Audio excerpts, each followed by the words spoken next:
في رايكم خوتي؟ مالي، أسيمي غويطا رئيس المجلس الانتقالي في مالي يهدد الجزائر، ولم يكتفي بهذا الحد، راح دار تحالفات مع أعداء الجزائر، دار تحالفات مع دويلة الإمارات وهي دويلة الشر ومعروفة بالشر اللي راهي دير فيه والخبث تاعها.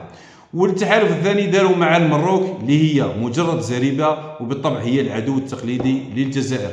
التحالف اللي داروا اسيمي غويطا مع الزوج دول هذو تفاهموا على راس الجزائر باه يضربوا المصالح تاعها.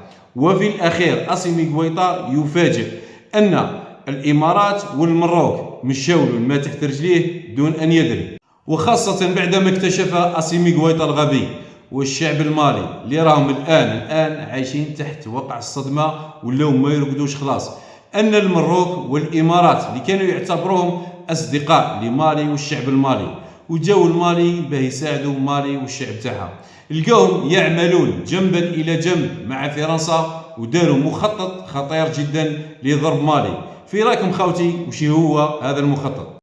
الاجهزه الامنيه والمخابراتيه في مالي القوا القبض على عميل فرنسي.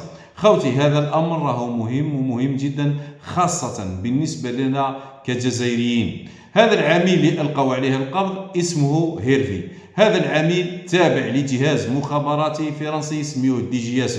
خوتي في رايكم هذا العميل بماذا اعترف؟ العميل الفرنسي هيرفي اعترف للسلطات الماليه انه كان يخطط برفقه الضباط في الجيش المالي انهم يديروا انقلاب على الحكومه الانتقاليه الحاليه في مالي، وبالطبع مالي راح تدخل في حرب اهليه ويدخلوا مالي في حيط، وهذا كامل بالطبع بالتعاون مع دويله الشر اللي هي الامارات ومع الزريبه اللي يسميوها المروك.